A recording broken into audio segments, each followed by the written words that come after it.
ఇది ఇక్కడతో వదిలేయండి. ఆయనకు శిక్ష పడాలి అని అనుకున్నాము, క్షమాపణ చెప్పాలి అని అనుకున్నాం, అది చెప్పాలి.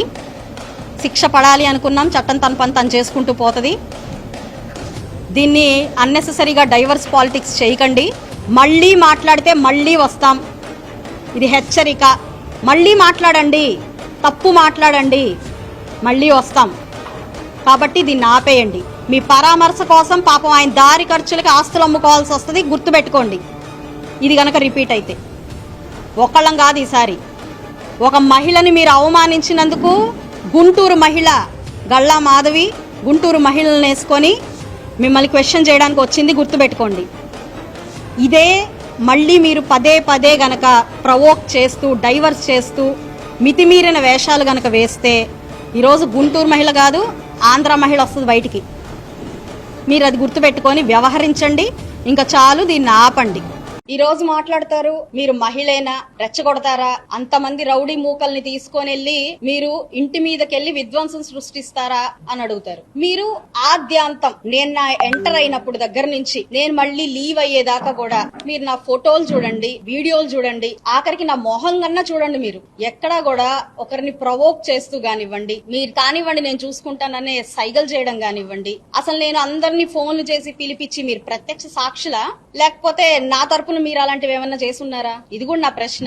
మీరు ప్రవోక్ చేసుకున్నారా, లేకపోతే ఇక్కడ తెలుగుదేశం పార్టీ వాళ్ళు కావాలని గిల్లి గజ్జాలు పెట్టుకోవడానికి ముందే వచ్చారా? ఇది మీరు క్వశ్చన్ చేసుకోండి. అయితే ప్రవోక్ చేస్తే వచ్చేస్తారా, మాట్లాడితే అనేస్తారా, బూతులు తిడితే అడగడానికి వచ్చేస్తారా అని అంటే ఇంక ఇప్పుడు కూడా అడగకపోతే మిమ్మల్ని ఓడించింది ఎందుకు? అడుగుతామనే కదా. 11 సీట్లకు మిగిల్చింది ఎందుకు? ప్రజలందరూ భయపడి మిమ్మల్ని ఇళ్లలో కూర్చోబెట్టింది ఎందుకు?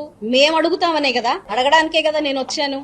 దాడికే దిగాలంటే మీరు ఆలోచించండి. దాడికే దిగాలంటే నేను రావాల్సిన పనే ఉంది? మీరు పార్టీ ఆఫీస్ మీద ప్రత్యక్షంగా లేకుండా చేయించారే, అలా చేస్తాను కదా. అక్కడ నేను రావాల్సిన అవసరం ఏమన్నా ఉందా? ఒక సీఎం ని, మా అధినాయకుడిని ఇష్టం వచ్చినట్టు మాట్లాడినప్పుడు కూడా మేము ఎవరం రియాక్ట్ అవ్వలేదు. మీరు ఒకసారి హిస్టరీలోకి వెళ్ళండి, గుర్తు చేసుకోండి. ఇష్టం వచ్చినట్టు మాట్లాడినా కూడా ఎప్పుడు కార్యకర్త కూడా బయటకు వచ్చి మాట్లాడలేదు. వాళ్ళల్లో వాళ్ళు ఆ అక్కసును పెట్టుకున్నారు, వాళ్ళల్లో వాళ్ళు దాన్ని ఓర్చుకున్నారు తప్ప ఇలా బయటకు వచ్చి ఎప్పుడు మిమ్మల్ని మీ ఇంటి ముందుకు వచ్చి ప్రశ్నించింది లేదు. కానీ మీరు అనకూడదు, సభ్య సమాజం తలదించుకునే మాటలు అన్నారు, సీఎం అన్నారు, శిక్షార్హులు దీనికి. మీరు అది అడగడానికి నేను వచ్చాను. వెళ్తున్నాను అని చెప్పి కుటుంబంలో నా భర్తకు చెప్పి నేను బయలుదేరాను. మరి మీరు అన్నారు మా నాన్నగారు దేనికి భయపడరు, కానీ మేము ఎలా ఉంటామో అనే భయం మాత్రం, మమ్మల్ని ఏమన్నా చేస్తారేమోనన్న భయం మాత్రం మాకు వచ్చింది అని వాళ్ళ అమ్మాయి మాట్లాడారు. మరి మా కుటుంబాల్లో మహిళల మీద ఏమన్నా జరుగుతుందేమోనన్న భయం మా ఇంట్లో మా మగవాళ్ళకు ఉండదా? మా ఇంట్లో ఆడవాళ్ళని ఏదైనా అంటే వచ్చే కోపం మా ఇళ్లలో మగవాళ్ళకు ఉండదా? అలాగా